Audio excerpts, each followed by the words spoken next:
নিজের golden boot নিলাম করে পাওয়া 12 কোটি টাকা নির্দ্বিধায় যিনি দান করে দেন প্যালেস্টাইন বাচ্চাদের উদ্দেশ্যে, তার নাম Ronaldo, Cristiano Ronaldo dos Santos. Goal করার পর মাঠের সাইডে গিয়ে তার সেই আইকনিক সিউ সেলিব্রেশন, যা দেখে ফেটে পড়ে দর্শক। আবার এই ক্রিশ্চিয়ানো রোনাল্ডো বিশ্বকাপে ছিটকে যাওয়ার পর কাঁদতে কাঁদতে মাঠ ছাড়েন। বিশ্বকাপ থেকে তার টিম বাদ, তার উপর ম্যানচেস্টার ইউনাইটেডের মতো ক্লাবের সাথে ঝামেলা।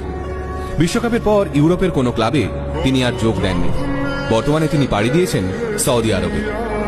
বিরাট কোহলি থেকে কিলিয়ান এমবাপ্পে, তাবড় তাবড় প্লেয়াররা যে মানুষটাকে নিজের আইডল মনে করে, সেই রোনাল্ডোর সঙ্গে এই রকম হওয়ার কথা ছিল না। একসময় ছোট্ট ক্রিশ্চিয়ানোর ফুটবল কেনার পয়সা ছিল না। ছেঁড়া বলের ভিতর কাপড় ঢুকিয়ে প্র্যাকটিস করত ছেলেটা। খেলার সময় একটু দৌড়াদৌড়ি করলেই হার্টবিট তরতর করে বেড়ে যেত তার। ডাক্তার বলেছিল ফুটবল খেলা না ছাড়লে হার্ট অ্যাটাক হতে পারে। রাশিয়া পর্তুগালের খেলা খেলতে নামার আগে বছর 20 ছেলেটি জানতে পারে মৃত্যু হয়েছে তার বাবার। ড্রেসিং রুমে কান্নায় ভেঙে পড়েছিল ছেলেটি। পরে ওই ম্যাচে ম্যান অব দ্য ম্যাচ হয় সে। একসময় ছেঁড়া জামা পরে স্কুলে যাওয়ার সময় যাকে ব্যঙ্গ সহ্য করতে হয়েছিল, সেই ছেলেই আজ সমগ্র পৃথিবীর প্রিয় খেলোয়াড়। আর তার সম্পত্তির পরিমাণ প্রায় 8,000 কোটি টাকা।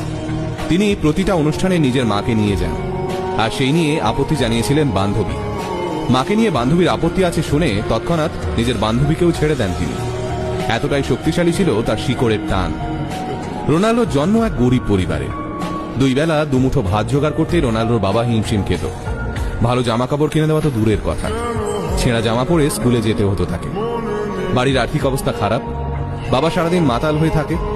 নোংরা জামা কাপড় পরে স্কুলে গেলে কপালে জোটে শিক্ষকদের গঞ্জনা। কয়েকটা পয়সার জন্য খুব ছোট থেকেই সাফাই কর্মীর কাজ করতে থাকে রোনাল্ডো।